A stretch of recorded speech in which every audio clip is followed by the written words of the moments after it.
하겠어요. 여우. 여우 같은 사람 그럴 때 남자 얘기예요, 여자 얘기예요? 여자요.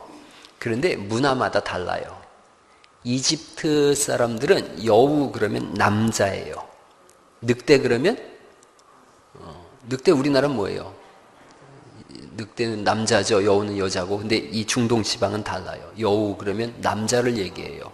그것도 머리 나쁜 남자를 얘기해요. 머리 나쁜 남자. 그 여자들이 이렇게 잘 생각해야 돼요. 우리 청년들이 남자는 다 늑대다 그렇게 맞으면 돼요. 남자는 다 늑대다. 이렇게 눈을 빤히 쳐다보면서 오빠만 믿어. 그놈 믿지 마. 그놈 믿을 거 못하는 거야. 그거에 신세 져진 여자 많아요. 그러니까 진실하게 얘기하는 척하면서 손잡고 오빠만 믿어. 남자는 얼굴이 여러 개 있어요. 그러니까 절대 믿으면 안 되는 거예요. 오빠만 믿어. 그러거든. 여러분은 아빠만 믿길 바래요. 오빠 믿지 말고 아빠만 믿는 거예요. 이 세상에 남자는 아빠밖에 없어요.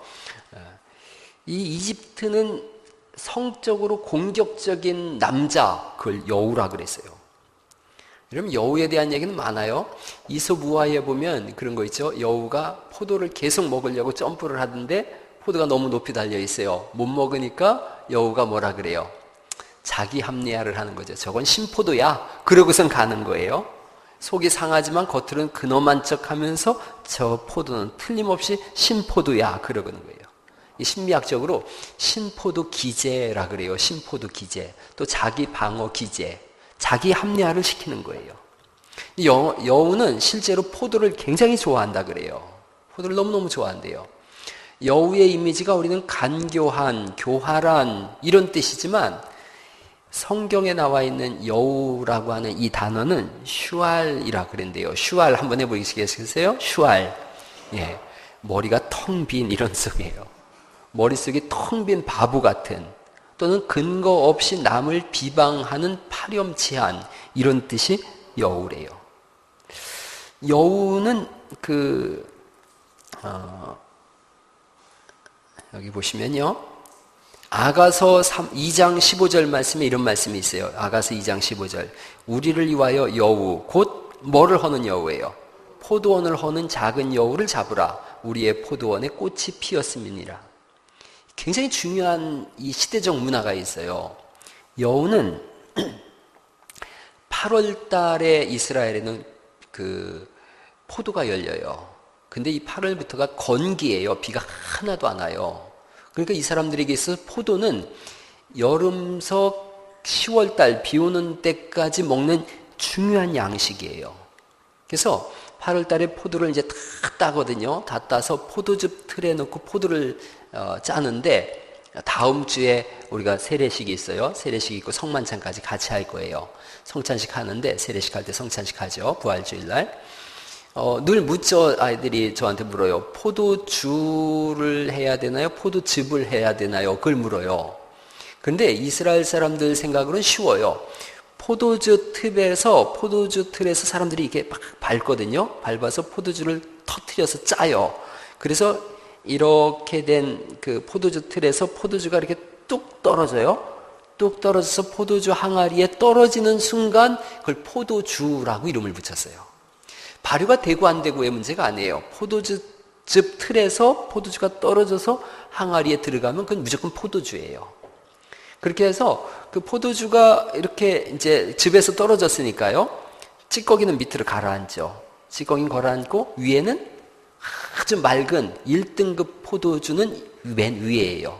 밑으로 내려가면 내려갈수록 찌꺼기가 있고 텁텁해요. 그리고 맨 밑에 있는 찌꺼기는 나중에 걷어서 물을 부어가지고 개서 일하는 일꾼들 간식을 썼어요. 여러분 그러면 이제 요한복음 4장에 예수님 물을 포도주밖에 하신 거 있잖아요.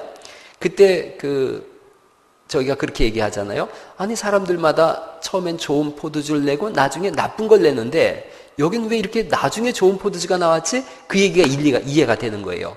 처음에 떠는 포도주가 맨 위에니까 제일 좋은 거죠.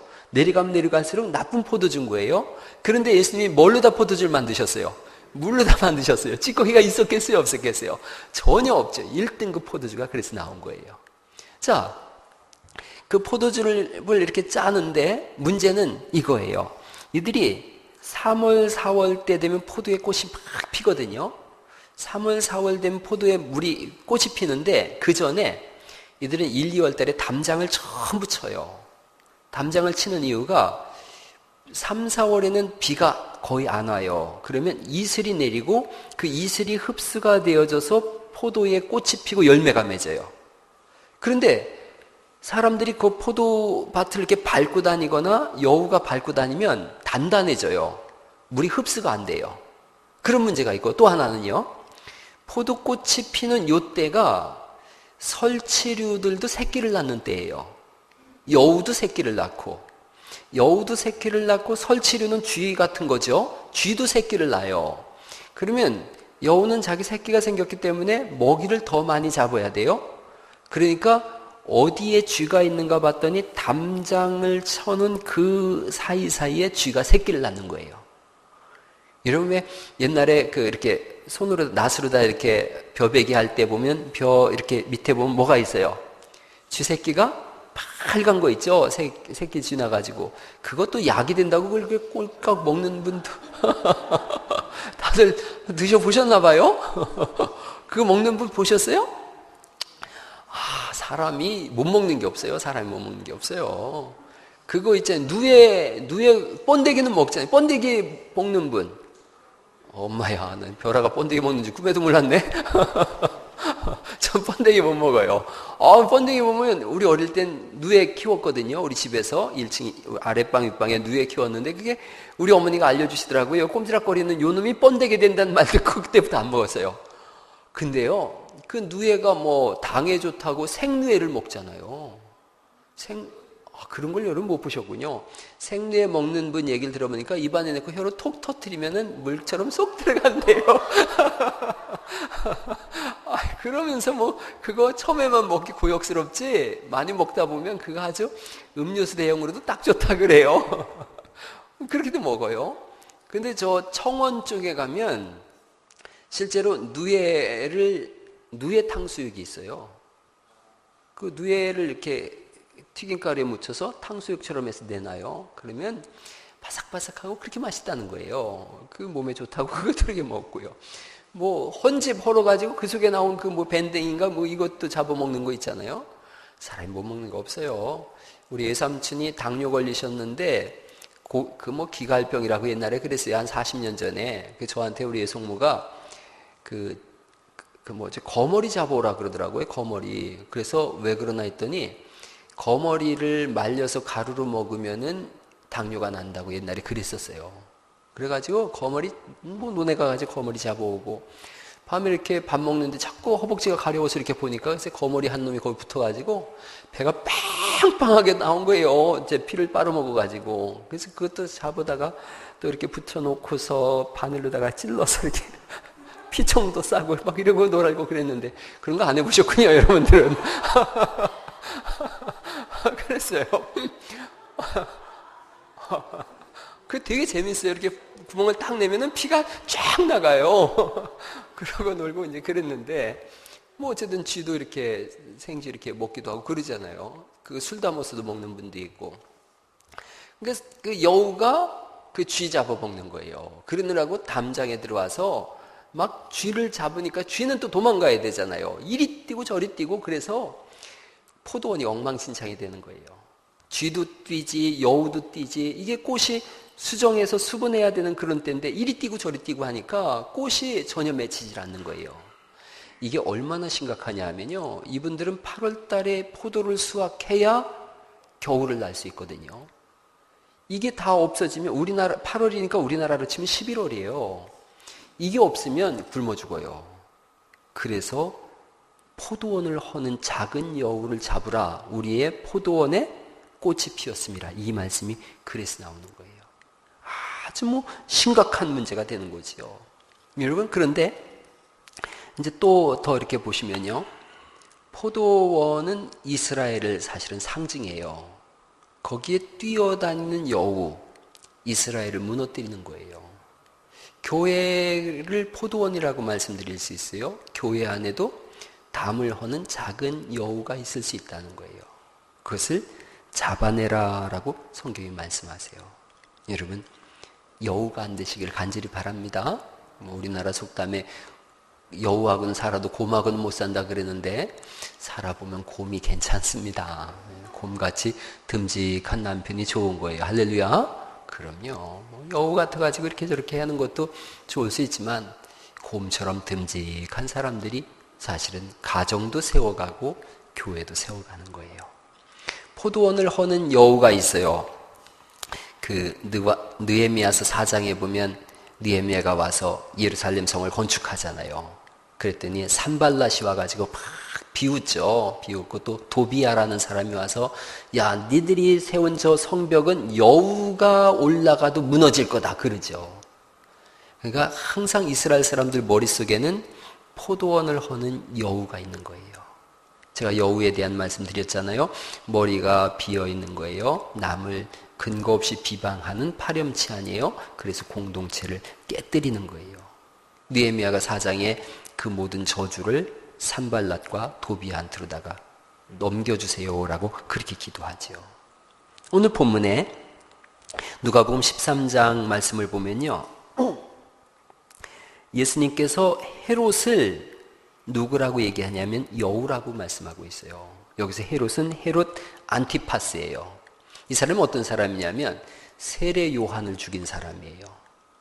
사람들이 세례 요한을 막 따르고 하니까 세례 요한을 잡아서 사해 바다 그쪽에 가면 그 교도소가 있어요. 그 옛날에 2000년 전에 거기다가 헤롯을 가둬요. 요한을 가둬요. 세례 요한을. 그래 놓고서도 마음이 영 무거운 거예요. 그런데 어느 날 자기 딸이 나와서 춤을 추죠. 헤로디아가. 헤롯이 왜 요한을 잡아가뒀냐면 이 헤롯이 자기 형수하고 결혼을 해요. 자기 형을 죽이고 형수하고 결혼한 파렴치 아니에요. 그러니까 그 죄를 지적하니까 잡아가뒀는데 그 딸이 와서 그러니까 자기 형수의 딸인 거죠. 근데 자기 딸로 삼았어요. 딸이 와서 춤을 춰요. 그러니까 헤롯이 네 소원이 뭐냐 그러죠. 나라의 절반이라도 달라 그러면 내가 주겠다. 그러니까 헤로디아가 들어가가지고 엄마한테 얘기해요. 엄마, 왕이 내 소원 들어준다 그랬는데 뭐 빌까요? 그랬더니 이 여자도 자꾸 세례 요한이 죄를 지적하니까 눈에 가시처럼 여겨진 거예요.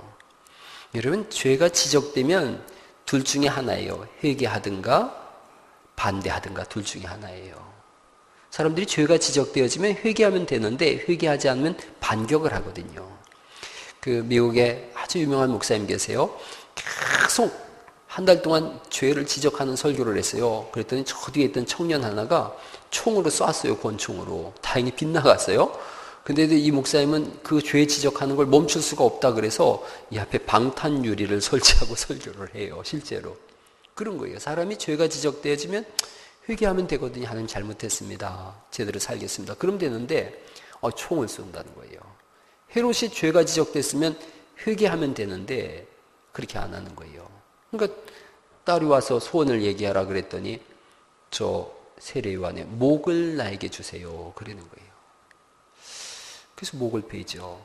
그 헤로디아에 대한 세례 요한에 대한 그 연극이 있어요. 그 연극에 보면 영화죠. 영화에 보면 그런 스토리를 이 작가가 만들었더라고요. 헤로디아가 세례 요한을 사랑하는 거예요. 근데 세례 요한은 이 여자하고 사랑할 수 있는 그런 관계가 아니죠. 선지자인데요. 그러니까 거절해요. 거절하고 똑바로 살으라 그러고 그러죠. 그러니까 나중에 헤롯의 이 세례 요한의 목을 이 여자가 쟁반에 담아서 가져와요. 신하들이 목을 베서. 그랬더니 그 머리를 잡고 키스를 하는 걸로다가 마감되어져요. 인간의 욕망을 그린 거죠. 어쨌든 그렇게 해서 세례 요한을 죽였어요. 그리고 이 헤롯이 예수님까지 죽이려고 그러는 거예요. 예수님이 오늘 우리가 읽은 말씀에 이르시되 32절이죠. 너희는 가서 저 여우에게 이르되, 그 여우가 누구라는 거예요? 헤롯의 대왕을 얘기하는 거예요. 여우에게 이르되 오늘과 내일은 내가 귀신을 쫓아내며 병을 고치다가 제3일에는 완전하여 지리라. 제3일은 예수님의 부활 사건을 말씀하는 거예요. 내가 이 사역을 하지만 죽었다 3일 후에는 완전해질 거다. 이 말씀을 하는 거예요. 헤롯은 하나님 나라가 오는 것을 철저히 막는 사람으로 나타나요. 그러나 예수님은 그렇게 아무리 세상의 여우가 하나님 나라를 막으려고 해도 무너지지 않고 끝내는 부활하셔서 하나님 나라를 완성하실 것을 우리에게 약속하신 줄 믿으시기 바랍니다. 그 사건 그대로 이루어진 거예요. 헤롯은 죽었어요. 비참하게 죽었어요, 나중에. 그러나 예수님은 부활하셔서 지금도 살아계신 줄 믿습니다. 하나님 나라가 우리에게 임해진 거예요. 교회 안에는 요즘 이단들이 판을 치는 시대예요. 이단들이 이렇게 교회 성도들을 현혹하는 방법이 수도 없이 많아요. 너무너무 많아서 이제는 이걸 다 말로 할 수도 없어요. 우리 성도들이 신비로운 거 좋아하니까 이단들도 신비로운 걸 하는 거예요. 특별히 대학생들 새내기들이요, 완전히 밥인 거예요. 가서 신비롭게 접근을 해가지고 이상한 정보를 얻어내면 그 정보에 맞춰서 기도하고 이런 수많은 방법을 써서 교회의 포도원을 허물고 꽃을 떨어뜨리려고 하는 여우들의 역사가 있어요. 잘 깨어서 기도해야 될 때가 지금인 줄 믿습니다. 저는 우리 교회 성도들이 수요 예배하고 금요 예배 나오기를 제가 간절히 바라요. 왜냐하면 주일 낮 예배는 제가 우리 어린아이들도 있고 또 그래서 설교를 좀 평이하고 쉽게 해요. 단단하게를 못해요. 그러나 수요일이나 금요일 날은 제가 성경 공부도 하고 성경에 깊이 있는 부분도 함께 나누고 그래요. 그래서 여러분들이 주일 낮 예배 신앙 가지고는 바로 서기가 쉽지가 않아요. 그래서 오후 예배도 이렇게 참석하셔서 자꾸 이렇게 성경을 들으셔야 되고, 수요 예배, 금요 예배도 오셔서 성경 말씀을 자꾸 들으면서 더 깊이 있는 말씀으로 자꾸 나아가는 은혜가 있기를 간절히 바랍니다. 그래서 여러분들 한 분 한 분이 이단들이 오면 도망갈 게 아니라 그들을 앉혀놓고 가르쳐야지 되는 사람들이에요. 그 성경적으로 네가 잘못 알고 있어서 그런 거다라고 가르칠 수 있는 그런 은혜가 있기를 간절히 바랍니다. 성경을 자꾸 알아가세요. 말씀을 알아가셔서 수요 예배, 금요 예배도 오시고, 그래서 우리 안에는 어떤 여우도 들어오지 못하도록, 또 여우가 왔어도 거듭나서 하나님 사람 될 수 있도록 그렇게 세워가는 은혜가 있기를 간절히 바랍니다. 이 한 주간 잘 기도하시면서 새벽에 나와서 꼭 기도하세요. 기도하시면서 하나님 앞에 기도 제목들도 좀 적으시고, 응답되는 것도 여러분이 볼 수 있을 거예요. 그렇게 하시고, 주일날 새벽에는 전부 고연교회로 가는데 4시 30분에 교회에서 출발할 거예요. 4시 30분에 우리 장지영 전사하고 저하고 봉고차 2대로 다 출발할 테니까 혹시라도 차량이 복잡하거나 또 차가 없거나 그런 분들은 교회로 오시면 4시 30분부터 40분까지 제가 10분간 기다렸다가 갈 테니까요. 1진 보내고 2진 보내고 이렇게 할 테니까 교회로 오셔서 온 교회가 다 모여서 이번 기회에 예배하면 좋겠어요. 제가 지난해 새벽 예배 때 크게 은혜가 됐어요. 우리 교회 가족들이 이렇게 한 6, 70명, 80명까지도 이렇게 와서 특송도 하고 예배를 하면서 큰 기쁨이 있었어요. 그래서 올해도 이렇게 할 거고요. 이번 특별 새벽 기도회가 끝나고 나서 어떻게 기도회를 할까를 고민을 했어요. 제가 이렇게 저녁마다 기도하는 팀도 있고 그런데 어떻게 기도회를 할까 하다가 목사님들한테 여쭤봤어요. 목사님들은 새벽 기도 어떻게 하세요? 모든 교회들이 새벽 기도 인원이 자꾸 주니까요. 그랬더니 몇몇 분들이 월삭 기도회라는 걸 한다는 거예요. 월삭 기도회. 그래서 그게 뭐예요? 그리고 저도 찾아보니까 매월 첫째 주, 주일, 월, 화 이렇게 3일간을 새벽 기도로 오는 거예요. 3일간을 월삭기도 그렇게 해서 주일, 월, 화 이렇게 3일간을 평소에 새벽 기도 못하는 분들은 그 3일이라도 꼭 하자는 거예요. 꼭 하자. 그래서 온 교회가 매월 첫 주가 되면은 매월 첫 주 주일 되면은 새벽 예배를 다 하는 거예요. 그래서 저도 이번 부활절 새벽 예배를 끝나고 새벽 기도하는 분들은 늘 그렇게 하시되 못 나오시는 분들 마음이 무겁잖아요. 제가 알죠. 목사도 새벽 예배 깜빡 놓쳐서 안 나가면 하루 종일 왠지 찜찜해요. 찜찜하고 마음이 무거워요. 그리고 성도님들도 똑같죠. 새벽 예배 해야 되는데 그런 마음들이 많아요. 그런데 여러 가지 사건들로 인해서 못하고 상황 때문에 못한다면 하시는 분들은 지금까지 계속 하시고 정이 어려운 분들은 매월 주일, 월, 화 3일이라도 여기 본당에서 할 거예요. 그때는 매월 제가 광고 또 할 거고 본당에서 3일간은 이렇게 월삭 새벽 기도회라도 우리가 하나님 앞에 드려서 우리 기도하는 시간을 함께 가지실 수 있길 간절히 바랍니다. 자꾸 교회는 기도로 살아가야 돼요. 기도하고 말씀 읽고 모이고 그럴 때 거기에 하나님의 은혜가 있는 줄 믿습니다. 월삭 기도회도 할 거고 또 이번 특별 새벽 기도회 열심히 나오셔서 함께 은혜 받으시고 또 전화도 하시고 서로 그래서 기도하자고 하시고 그렇게 함께